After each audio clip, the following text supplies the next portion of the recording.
Kasama ko po ngayon si Richie. Teka, hi, Richie. Amoy aso na po siya, kaya kailangan na po niyang maligo.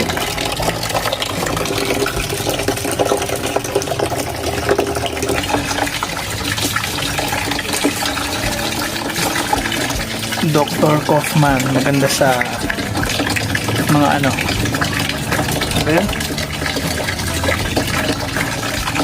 Yung kuto, yung mga garapata, ganun. Pulgas.